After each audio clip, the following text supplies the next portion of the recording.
आप सभी चाहते थे कि इस विषय पर हम डिबेट दोबारा लेकर आए और हम दोबारा उस विषय पर डिबेट लेकर आए हैं, लेकिन कल से आज तक में स्थितियां काफी बदल गई हैं। एक तरफ प्रसादी लाल मीणा का बयान सामने आया है और दूसरी तरफ कोविड स्वास्थ्य सहायकों ने दिल्ली कूच का ऐलान कर दिया है। आप देख रहे हैं प्राइम डिबेट, आपके साथ मैं हूं स्वप्निल। कोविड स्वास्थ्य सहायकों का आंदोलन जारी है। अब वो दिल्ली जाकर कांग्रेस हाईकमान से गुहार लगाएंगे। सवाल उठता है कि आखिर ऐसी स्थिति क्यों बनी। कोविड काल में जान जोखिम में डालकर सेवा करने वाले सीएचए एक ही झटके में बेरोजगार हो गए। कभी वो कोरोना वॉरियर कहलाते थे, लेकिन अब वो बेरोजगार कहला रहे हैं क्योंकि चिकित्सा मंत्री ने कह दिया है कि कोविड खत्म तो नौकरी खत्म। आखिर इस समस्या का हल कैसे निकलेगा, आज जानने की कोशिश करेंगे। प्राइम डिबेट के जो प्राइम सवाल हैं उन्हें जान लीजिए कि सवाल तो सबसे पहला यही है, क्या कोविड खत्म हो गया?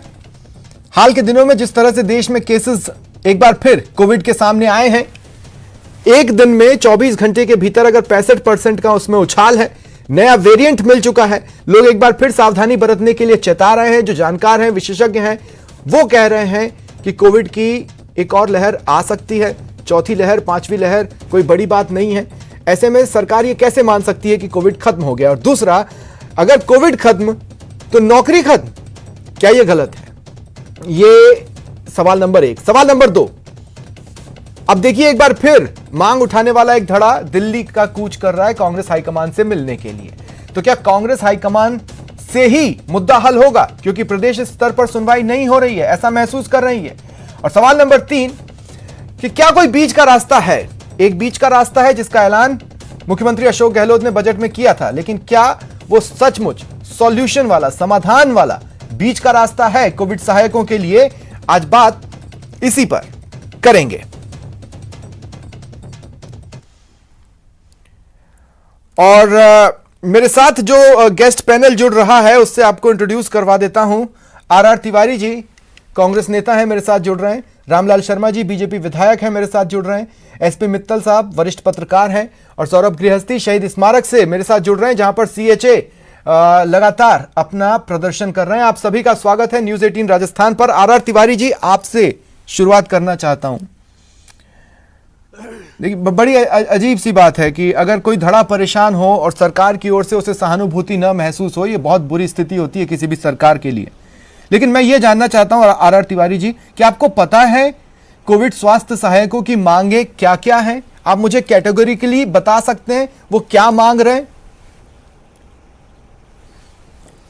देखो स्वप्निल, मैं फिर कह रहा हूं कि कोविड सहायकों का कहीं कोई पद था ही नहीं। ठीक है। इस देश में अचानक एक इमरजेंसी जैसी बीमारी आई। मानवता को बचाने के लिए कांग्रेस के अशोक गहलोत के मुख्यमंत्री वाली सरकार ने इंसान के जीवन को बचाने के लिए नर्सिंग ट्रेनिंग वाले बच्चों को हमने भर्ती किया। ठीक है। उनको हमने कोविड सहायक के रूप में भर्ती किया। और फिर कह रहा हूं, राजस्थान में सरकार ने अपने मद में से इनका वेतन भत्ता नहीं दिया। स्थानीय नगर पालिका हो, नगर निगम हो, नगर परिषद हो, पंचायत हो, यूआईटी हो, अचानक जब कोई इमरजेंसी जैसी स्थिति आती है, पैसे का इंतजाम था ही नहीं, दुनिया में पता ही नहीं था ऐसी भी इमरजेंसी जैसी बीमारी आ जाएगी कि हम इंसान को इंसान के माध्यम से बीमार कर देंगे।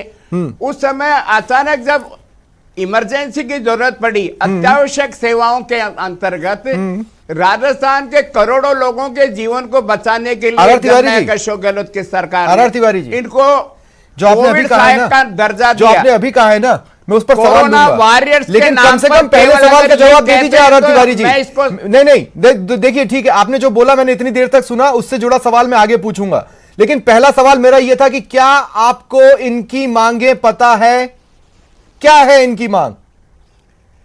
ये चाहते हैं कि हमारे को नियमित किया जाए, और अगर नियमित नहीं कर सकती है सरकार तो हमको कुछ समय के लिए रख लिया जाए, हमको रख लिया जाए। हाँ। सवाल है कि जब देश में तो ये संविदा कैडर में मांग रहे हैं ना, संविदा कैडर कब परमानेंट नियुक्ति होती है?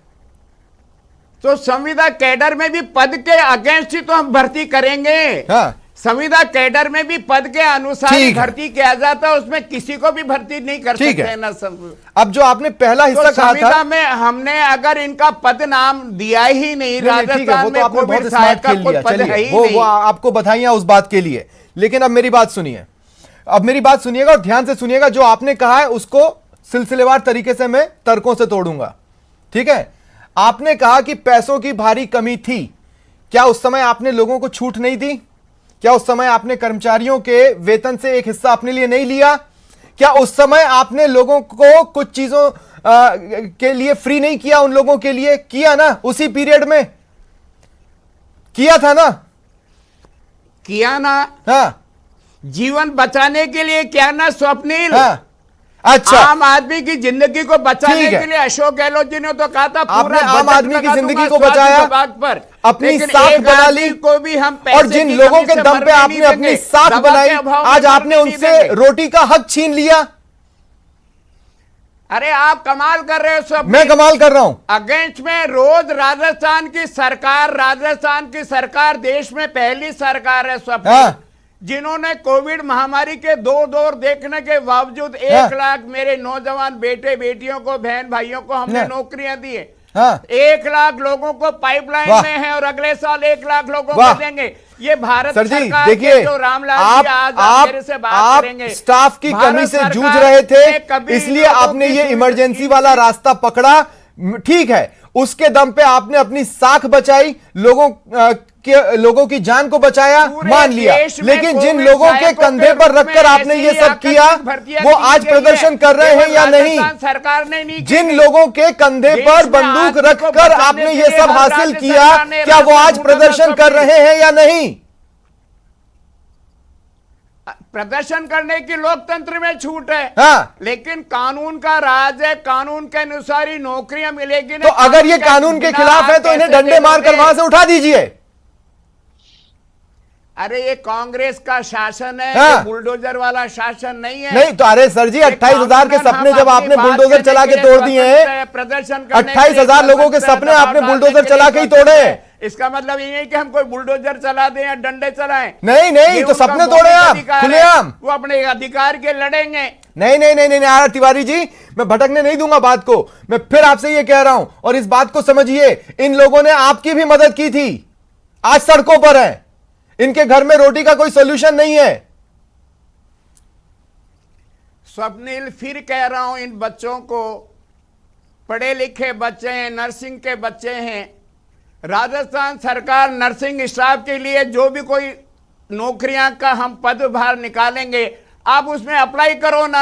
हाँ। राजस्थान में ये ठीक है। तरीका है, कानून का तरीका है, ठीक है। कि आप कई नौकरियां निकलती है, आप उस कैडर आपने में इनको अपना ऐसे ही नहीं फार्म लिया भरो, था। परीक्षा आर.आर. दो। तिवारी जी। ऐसा थोड़ी हो सकता आर.आर. है। तिवारी जी, मेरी बात नीट सुनिए। के अंदर 25 आर.आर. लाख लोग तिवारी बाद जी। परीक्षा देंगे और इन ठीक है। लोगों को वैसे ठीक है तनख्वाह आर.आर. दे तिवारी देंगे। जी, अब मेरी बात सुनिए। कोई ना कोई तरीका होता है, परीक्षा ठीक का है, फार्म आर.आर. भरना तिवारी जी। पड़ता है अगेंस्ट पोस्ट के ऊपर। आर.आर. तिवारी जी, मेरी बात को सुनिएगा।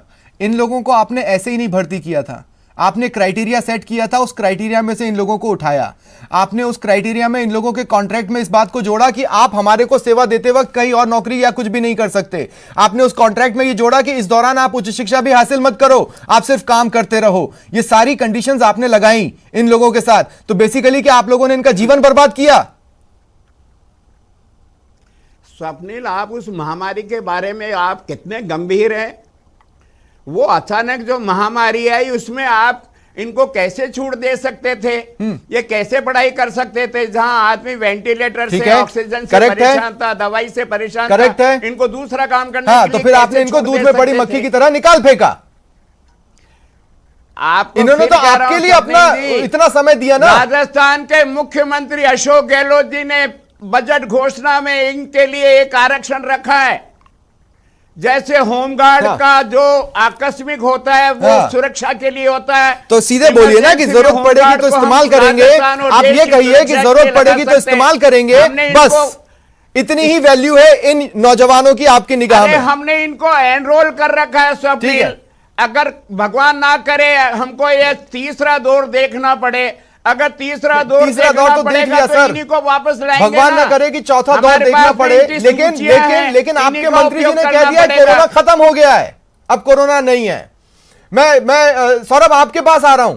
मैं चाहता हूं कि सीएचएस लगातार न्यूज 18 राजस्थान की स्क्रीन देखते रहते हैं, वहां पर धरना स्थल पर भी, और वो एक एक अपडेट्स जो जा रही हैं, जो बयान आ रहे हैं, उसको भी देख रहे हैं। अब अभी कांग्रेस के प्रवक्ता जो कह रहे हैं उस पर एक रिएक्शन ले लीजिए, उसके बाद फिर मैं रामलाल जी के पास जाऊंगा।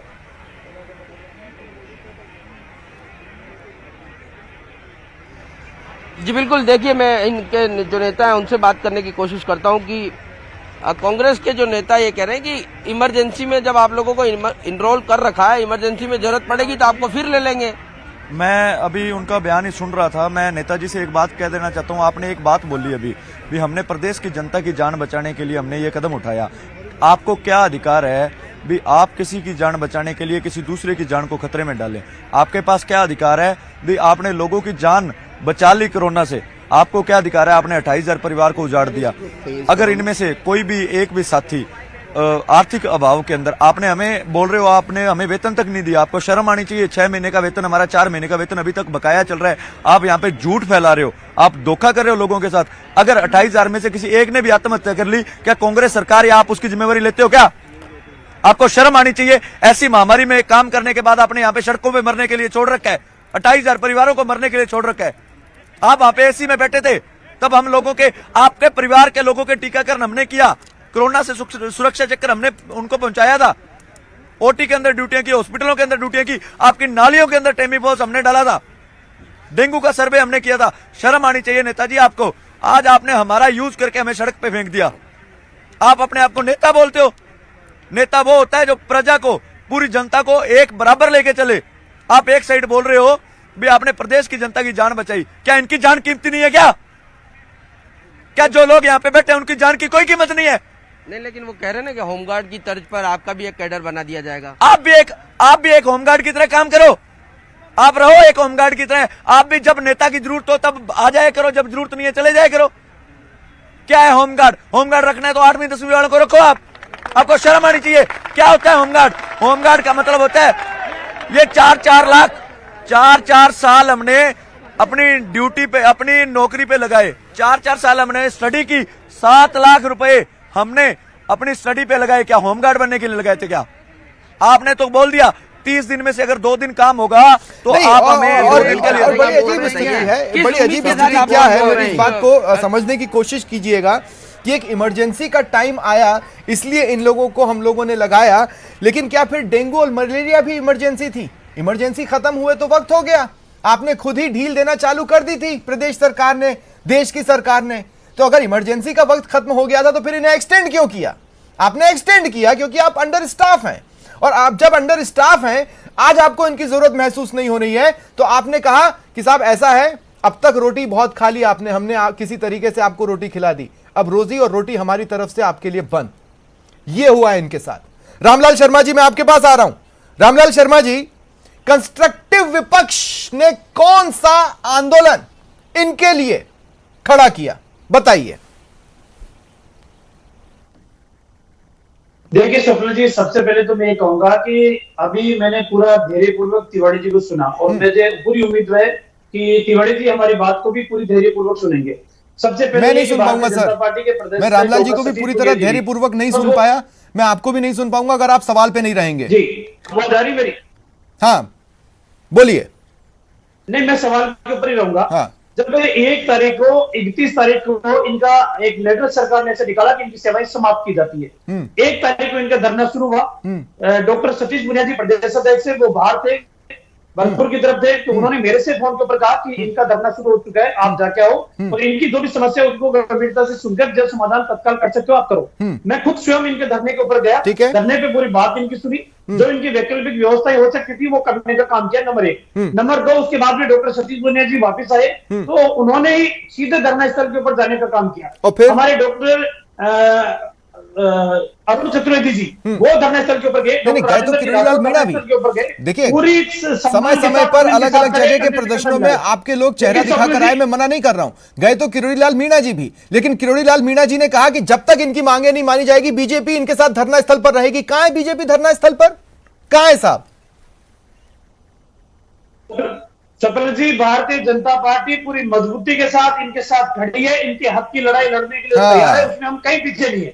लेकिन सवाल इस बात का है किस कि बात जब का? चिकित्सा मंत्री जी एक कहें कि हमने सरकार की उपलब्धि रही है कि हमने सीएचसी की भर्ती की, सीएचओ की भर्ती की, हमने नर्सिंग की भर्ती की, कोविड का हमने बेहतरीन ठीक है। प्रबंधन करने का काम किया, किसी की जान नहीं जानी चाहिए, उनका बेहतरीन प्रदर्शन किया था। रामलाल जी। लेकिन सरकार से मैं इतना कहना चाहता हूँ रामलाल जी। कि एक तरफ आप वाहवाही लूटने का काम कर रहे हो और दूसरी तरफ इन 28,000 रामलाल जी, परिवारों मेरी के बात साथ सुनिए। अन्याय रामलाल जी, करने मेरी का बात काम सुनिए, कर मेरी रहे हो। बात सुनिए। अगर पहले तरफ ये रामलाल जी, कहते मेरी थे बात तो सुनिए। कि हम ये ऐसा ही भर्ती कर रहे हैं। ठीक है रामलाल जी, मेरी बात तो सुनिए। रामलाल जी, मैं ये कह रहा हूं, क्या आपने कल का डिबेट देखा था हमारा?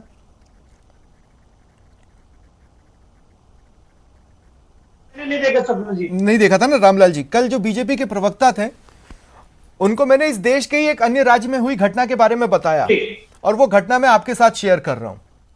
ठीक है, ये रिपीटेशन है क्योंकि कुछ चीजों की सच्चाई सबके सामने बार बार आनी जरूरी है।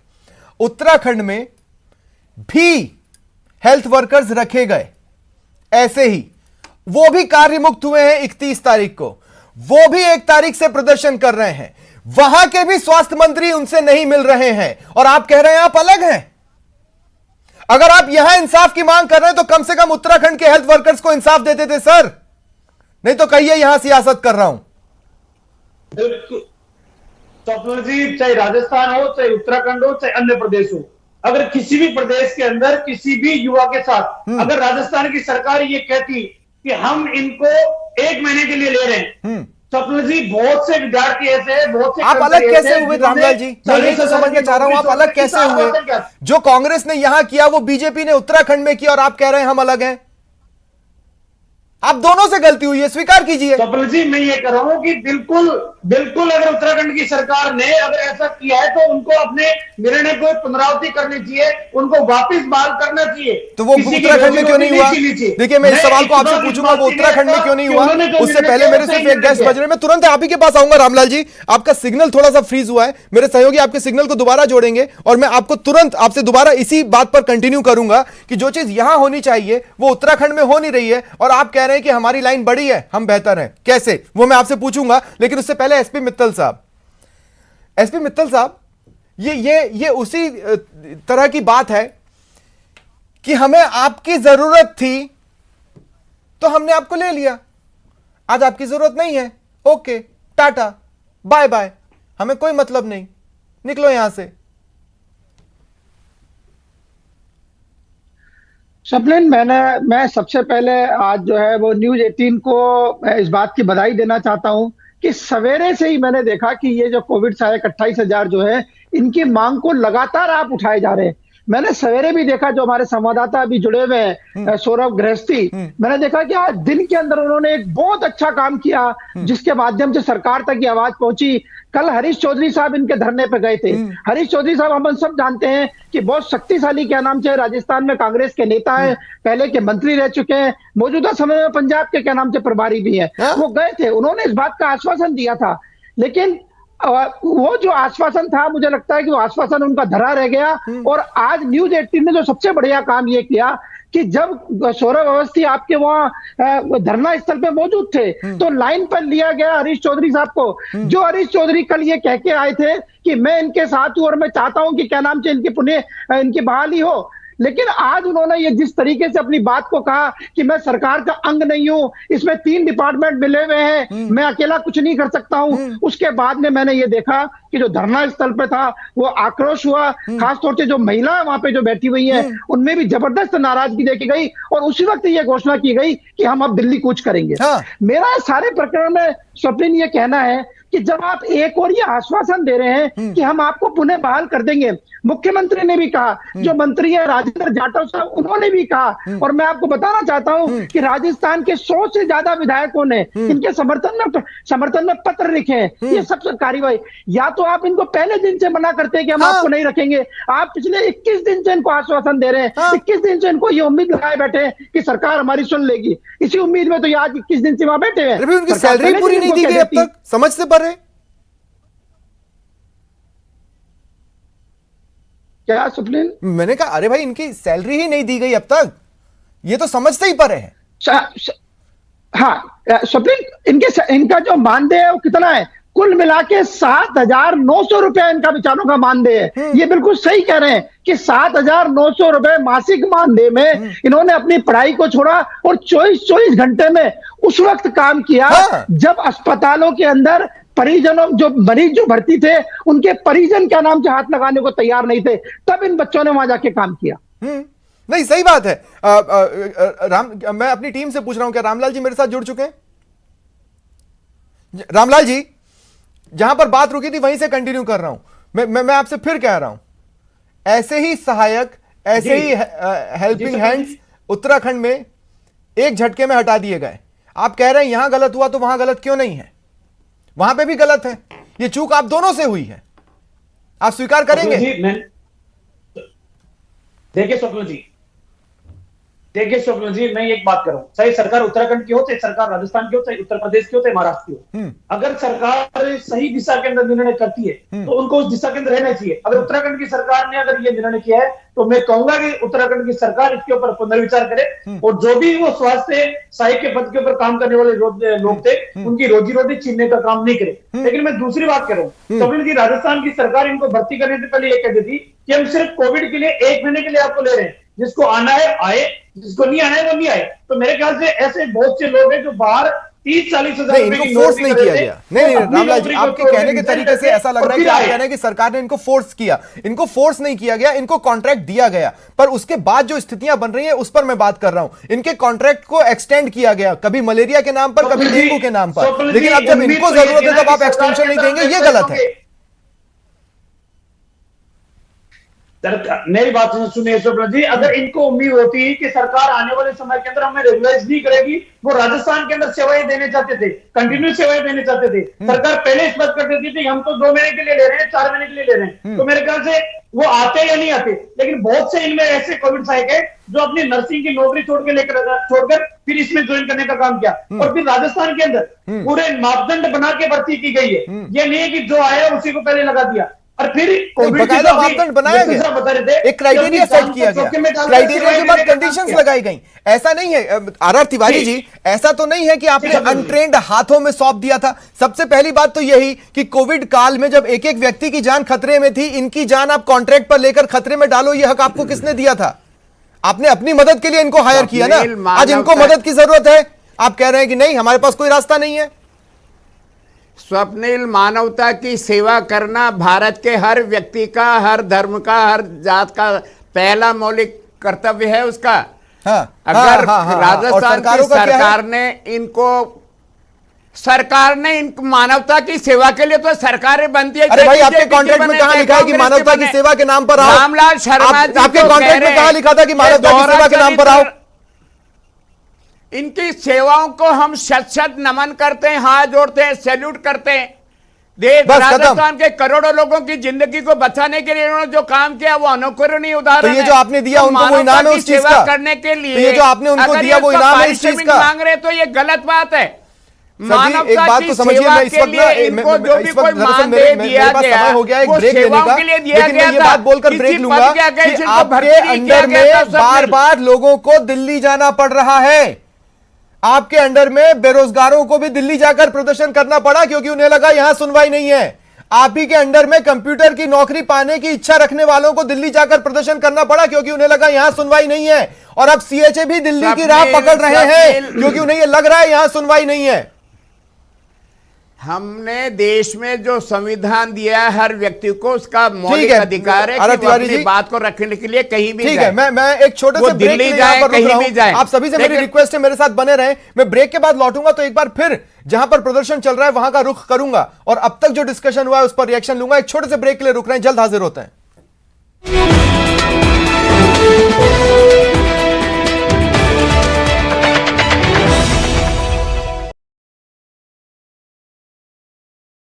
और भरोसा दिलाया जीत उन्हीं की होगी। अब सवाल यह उठता है कि जो आप लोगों का संघर्ष है, आप लोगों की मांग है, उसका क्या हो रहा है? उस संदर्भ में भी मैं वापस दोहरा रहा हूं, आपको न्याय मिलेगा, ये मुझे आशा ही नहीं, ये विश्वास। मुख्यमंत्री जी से बात करने के बावजूद अधिकारियों के बात करने के बाद मेरे को एक ही बात आप लोगों को सलाह के तौर पर कहनी है कि आप संवाद रखो, आप अनुशासन रखो, आप धैर्य रखो। अंत में जीत आप लोगों की होगी। अब एक बार आस जगी है, उम्मीद बंधी है। हरीश चौधरी के भरोसे के बाद दिल्ली कूच का प्लान फिलहाल स्थगित कर दिया है, लेकिन कोविड स्वास्थ्य सहायकों ने साफ साफ चेतावनी दी है, सरकार से बात बनी तो ठीक, नहीं तो आगे दिल्ली कूच की पूरी तैयारी है। जयपुर से न्यूज़ 18 राजस्थान के लिए सौरभ गृहस्थी की रिपोर्ट। सरकार क्या करेगी आप लोगों के लिए, क्या कर सकती है? देखो, सरकार हमारे लिए यही कर सकती है कि सरकार स्टार्टिंग में हमें नौकरी पे लौटाए। जोखिम में डाली जान, नौकरी गई, क्या यही है इनाम? हम दिल्ली कूच करेंगे, घर नहीं जाएंगे, सुसाइड करेंगे। हम इतने 20 दिन से बैठे हैं, परेशान हो रहे हैं। छोटे छोटे बच्चों को लेके बैठी है 20 दिन से। हम खाना कैसे खाते हैं, नहीं खाते हैं, वो पता नहीं। मुख्यमंत्री जो हमारे को है ना, ये पुलिस जो भी परेशान करे ना, हम सुसाइड करेंगे। 28,000 परिवारों का चूल्हा एक फूंक में क्यों बुझा दिया? मैं eternal hospital heart care Jaipur में करती थी, मुझे 35,000 सैलरी मिलती थी। तो मैं सरकार की जॉब की वजह से, माँ बापों की खुशी की वजह से मैंने ये छोड़ा और मेरा घर का पूरा वो संभाल रही थी। मैं 8,000 में मेरा गुजारा कर रही थी, लेकिन आज मुझे ठेस पहुंची है ना, वो मेरे माँ बाप है ना, किसी को मुंह नहीं दिखा रहे। 20 दिन से अनशन जारी, आगे दिल्ली कूच की तैयारी। अगर हमारी मांगे जल्दी से जल्दी पूरी करें, अगर पूरी नहीं होगी तो हम घर नहीं जाएंगे, हम हमारा हक लेके घर जाएंगे, हम हमारी इज्जत के साथ घर जाएंगे। हमकी वैसे भी इज्जत नहीं रही नौकरी से निकालने के बाद। 40 डिग्री के सूरज के टॉर्चर के बीच 20वें दिन भी कोविड स्वास्थ्य सहायकों का अनशन जारी है। अनशन की एक एक तस्वीर दिखाएंगे, लेकिन पहले जान लीजिए कि आखिर किन मांगों को लेकर कोविड स्वास्थ्य सहायक अनशन पर बैठे हैं। एकाएक इनकी सेवाएं समाप्त कर दी गई। 28,000 परिवारों का जितने दिन काम किया उसका भी पूरा मानदेय नहीं मिला। बकाया मानदेय देने की ये मांग कर रहे हैं। स्थायी कैडर में शामिल करने की भी मांग है। 20 दिन से मय परिवार धरने पर हैं स्वास्थ्य सहायक। हमारी मांग ये है, हमने 9 महीने लगभग कोरोना के अंदर अपनी जान पर खेलकर प्रदेश की जनता की जान बचाई है, लेकिन 31 मार्च को अचानक राज्य सरकार ने हमें नौकरी से निकाल दिया। हमारी मांग इतनी सी है, हमें नौकरी में वापस लेकर संविदा कैडर में शामिल किया जाए। लेकिन आपको संविदा पे रखा गया था, तो सरकार ये फैसला ले सकती है? हाँ जी, सरकार ये फैसला लेने में सक्षम है। और राजस्थान के अंदर नर्सिंग कर्मियों की बहुत ज्यादा कमी है। जो स्वास्थ्य व्यवस्था है वो बेहाल है। जो राज्य सरकार की जो नीतियां हैं या जो इनकी है वो लागू नहीं हो रही, तो इसके लिए इनको नर्सिंग कर्मियों की जरूरत है, तो हमें ये रख सकते हैं। अब इन मांगों को लेकर कोविड स्वास्थ्य सहायकों की तपस्या भी देख लीजिए। 20वें दिन भी कोविड स्वास्थ्य सहायकों का अनशन जारी है और इस बीच कोविड स्वास्थ्य सहायकों की एकजुटता साफ साफ देखी जा सकती है। 40 डिग्री में भी जयपुर के शहीद स्मारक पर जमे हैं, डटे हैं, हल्ला बोल रहे हैं। इस धरने में महिलाएं भी शामिल हैं, अपने बच्चों के साथ अनशन पर बैठी हैं। अनशन के बाद तबीयत बिगड़ी, लेकिन ड्रिप के सहारे अनशन स्थल पर ही डटे हुए हैं। इधर कोविड स्वास्थ्य सहायकों के बीच कांग्रेस विधायक हरीश चौधरी पहुंचे, उनकी मांगों को जाना, मुख्यमंत्री के नाम चिट्ठी भी लिखी और भरोसा दिलाया जीत उन्हीं की होगी। अब सवाल ये उठता है कि जो आप लोगों का संघर्ष है, आप लोगों की मांग है, उसका क्या हो रहा है? उस संदर्भ में भी मैं वापस दोहरा रहा हूं, आपको न्याय मिलेगा, ये मुझे आशा ही नहीं, ये विश्वास। मुख्यमंत्री जी से बात करने के बावजूद, अधिकारियों के बात करने के बाद मेरे को एक ही बात आप लोगों को सलाह के तौर पर कहनी है कि आप संवाद रखो, आप अनुशासन रखो, आप धैर्य रखो। अंत में जीत आप लोगों की होगी।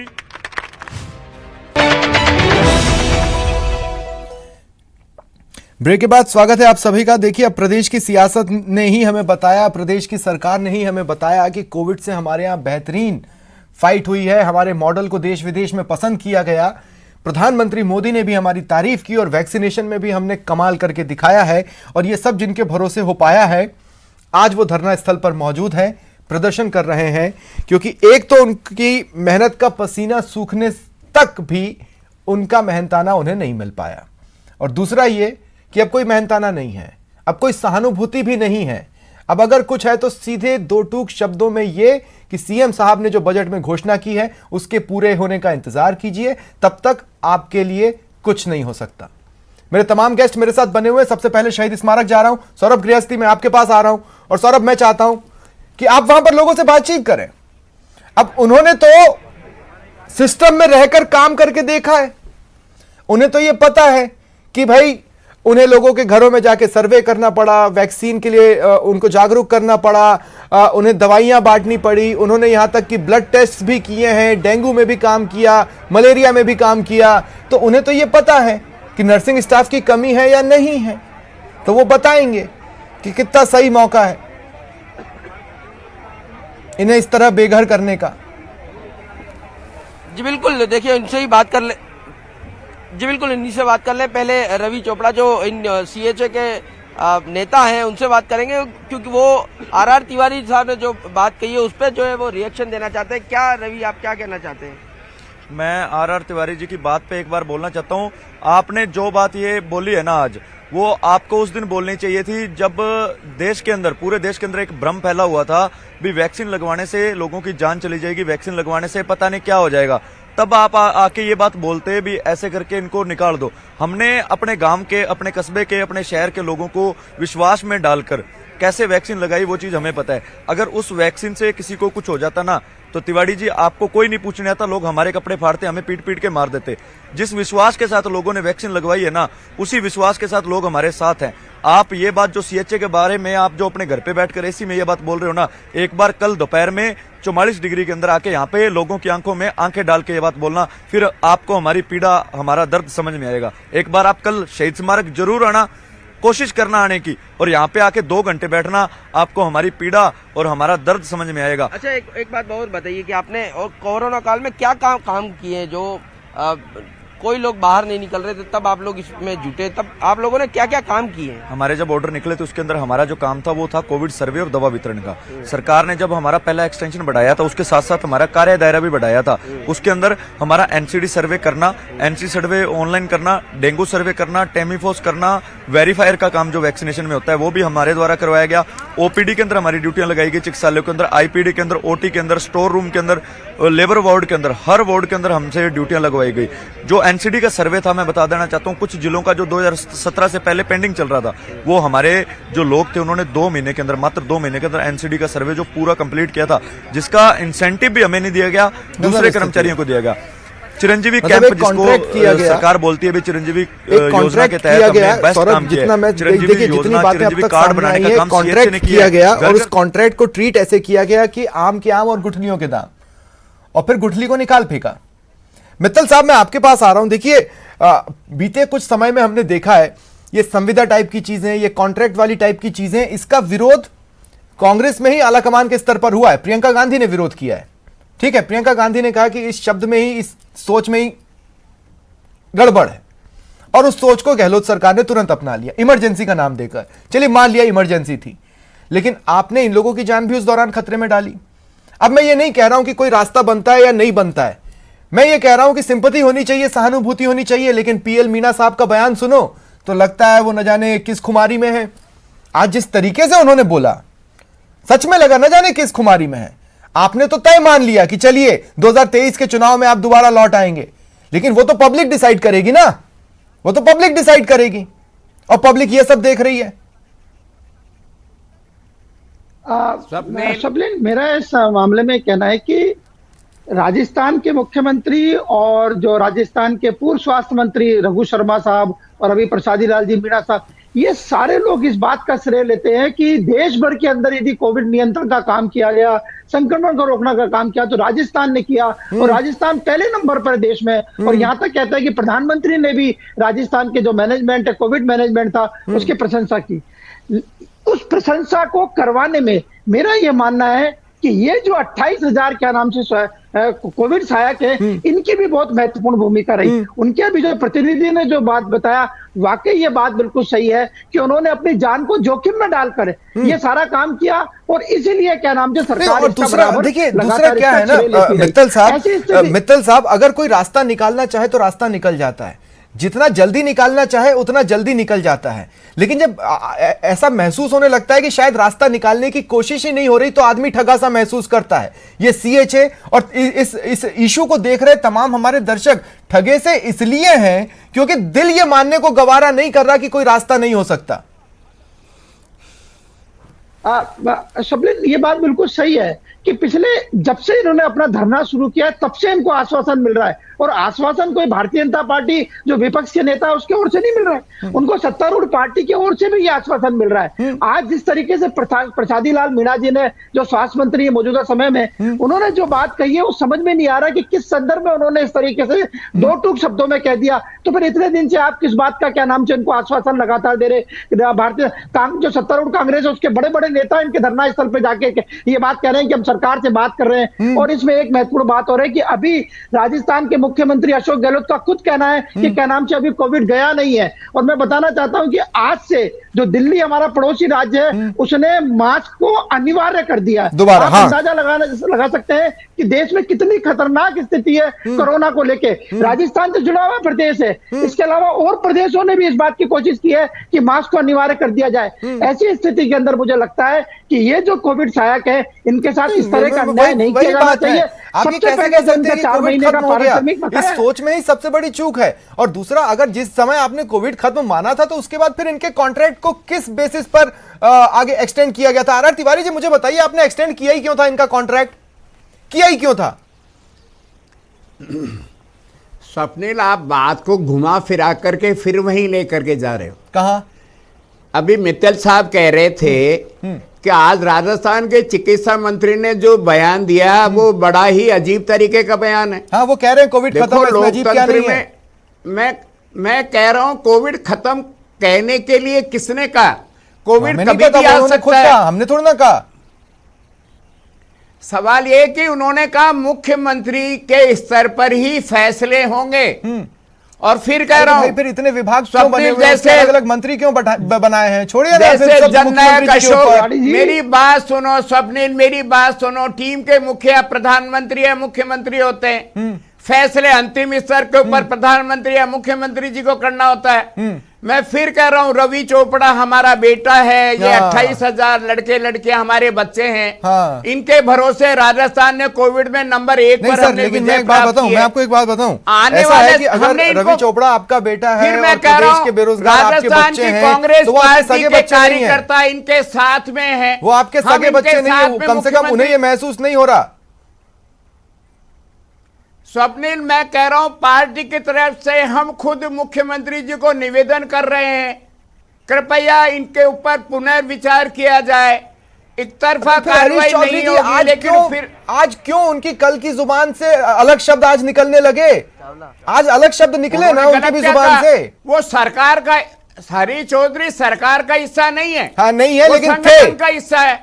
ठीक है, लेकिन चलिए, ठीक है। अरे सौरभ गृहस्थी हाथ उठा रहे हैं, कुछ वहां से कुछ CHA कुछ रिएक्शन देना चाहते हैं, उसके बाद रामलाल जी आपके पास आऊंगा। हाँ सौरभ, बोले क्या? जी देखिए, RR तिवारी जी से एक मैं यहाँ पे जो युवती है उससे बात कराना चाहूंगा। हाँ। इस युवती की शादी है स्वप्निल, आप खड़े होइए। इस युवती की अभी आपकी शादी कब है? 16 मई को। 16 मई को शादी है। RR तिवारी जी कह रहे हैं कि जिस प्रकार सरकार आश्वासन दे रही वो भी एक तरह से आश्वासन ही दे रहे। क्या कहना चाहेंगे उनको? शादी तो आपकी इम्पोर्टेंट है या फिर ये नहीं, हमें जॉब इम्पोर्टेंट है, हमारे माँ बाप की इज्जत इम्पोर्टेंट है, हमारी जो डिग्री है वो हमें इम्पोर्टेंट है। जो हमें 3 महीने के लिए लगाया गया था, हमें कोविड के लिए 3 महीने बाद भी हमें हट रहे थे, हमें दुख नहीं होता। लेकिन इस तरीके से ना तो हम कोचिंग कर पाए, ना हमारा कोई काम कर पाए। हॉस्पिटल में से भी हम 35-35 हजार की जॉब छोड़ के गए हैं यहाँ से। तो सरकार को थोड़ी शर्म आनी चाहिए। मेरी बहनें हैं, प्रेग्नेंट हैं, बच्चों को फीवर हो रहा है, 2-3 लेडीज है उनको फीवर हो रहा है, और मेरे खुद के शादी के कपड़े तक भी नहीं खरीदे मैंने। और जब तक नहीं अगर तिवारी जी कौन खरीदेगा इनकी शादी के कपड़े? ये धरना दे या फिर शादी की तैयारी करे, ये जवाब जो है वो ये जानना चाहते हैं। तैयारी कौन करेगा इनके घर के शादी समारोह की? तिवारी जी सुन रहे हैं ना आप? हमको टेंशन हो रही है कि बच्चे किस तरीके से रह रहे हैं। हमको हिम्मत बना रहे हैं कि आज हमारा रिजल्ट आ जाएगा, कल हमारा रिजल्ट आ जाएगा। अगर हमारी बहनों ने किसी ने भी आत्महत्या कर ली, इसका जिम्मेदार स्वयं राजस्थान सरकार होगी। ठीक है, कायरता की बात कर रही है स्वप्निल। हाँ बताइए आरती तिवारी साहब। बहादुर बेटी है। हाँ, मैं फिर कह रहा हूँ, तो एक काम कीजिए, राजस्थान के जनता आप बहादुरी का बयान दे दीजिए। बेटी है, आज आप बहादुरी का बयान दे दीजिए कि कल की जब सुबह निकलेगी तो सीएचए गुड न्यूज सुनेंगे। ऊपर आने दो, दीजिए ना, आप बहादुरी का बयान दीजिए। आप क्यों सहानुभूति के बयान दे रहे हैं? दीजिए बहादुरी के बयान। मैं फिर कह रहा हूँ, अरे ये राजस्थान के बहादुर बेटे बेटी हैं, इनको कायरता जैसी बात नहीं करनी चाहिए। अरे तो वो अपने दर्द में साझा करें, ये दर्द किसने दिया करते हैं।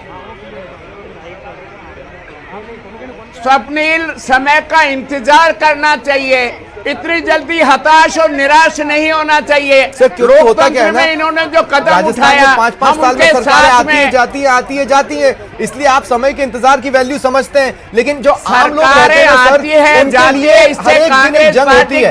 इस बात को आप समझिए। आप जिन गरीबों की बात करते हैं, आप सरकार में रहना या नहीं रहना कोई उठाकर केंद्र सरकार को कोसते हैं, उसी से ये रोज 2-4 होते हैं। मैं रामलाल शर्मा जी आपके पास आ रहा हूं। रामलाल जी मुझे एक बात बताइए। रामलाल, मैं सिंसियरली जानना चाहता हूं रामलाल जी, ये किस सोच, ये कहां से ये सोच आई थी कि भाई इस तरह की नौकरी निकालेंगे और कोविड से वॉर करेंगे? अगर पद कम है, अभी भी कम है, जगह जगह कम है, सेंटर के लेवल पर भी, स्टेट के लेवल पर भी, उसको भरने की रणनीति किसके पास थी? किसी के पास नहीं थी। देखिए स्वप्न जी, एक बात समझने की यह है कि राजस्थान की सरकार वाहवाही इस आधार के ऊपर लूट रही है कि हमने मेडिकल के क्षेत्र में इतना बेहतरीन काम किया है कि एक सब सेंटर के ऊपर 3 लोगों को लगाने का काम किया, और चिकित्सा के महकमे के अंदर आने वाले समय में राजस्थान हिंदुस्तान में नंबर 1 होगा। हम वहां नर्सिंग स्टाफ दे रहे हैं, वहां सीएचए दे रहे हैं, वहां सीएचओ दे रहे हैं। अब राजस्थान की सरकार आप मानकर बैठेगी, सब सेंटरों के ऊपर भी आधे पोस्टें खाली पड़ी हुई है राजस्थान सरकार की। तो कम से कम जब आवश्यकता है इनको, तो इनको कंटिन्यू करने में क्या दिक्कत है? अभी राजस्थान की सरकार अभी ये कैडर की मांग कर ही नहीं रहे कि साहब हम हमारा कैडर फिक्स करके ये तो करें कि हमारे को जो नौकरी दी गई है उस नौकरी को कंटिन्यू रखने का काम करें। इनको 3 महीने से 6 महीने का वेतन नहीं मिला, ये वेतन भी नहीं मांग रहे अभी। वेतन जब सरकार की बात, वित्तीय संसाधन हो तो वेतन उपलब्ध करा देना, लेकिन कम से कम इस मजदार में छोड़ने का काम हमारी राजस्थान सरकार ने किया। नहीं, लेकिन दिक्कत क्या है मैं बताता हूँ रामलाल जी, मेरी बात को सुनिएगा, मेरी बात को सुनिएगा और मेरी बात को समझिएगा। आपकी सरकार ने भी तिवारी जी, 2 मिनट रुकिए, मैं सवाल ले रहा हूँ। मेरी बात को रामलाल जी आप सुनिएगा और समझिएगा कि अगर किसी का कोई आपत्तिजनक बयान आता है, आप सड़कों पर उतरकर वाटर कैनन झेलने को तैयार हो जाते हैं, डंडे झेलने को तैयार हो जाते हैं, लेकिन जितनी समस्याएं इन लोगों की आपको पता है रामलाल जी, उसके लिए आप सड़कों पर उतरकर न डंडे खा रहे हैं, न वाटर कैनन का सामना कर रहे हैं। उल्टा आपकी बेरुखी का सामना उत्तराखंड में इसी तरह के वर्कर्स कर रहे हैं। यह स्थिति है, सच्चाई है।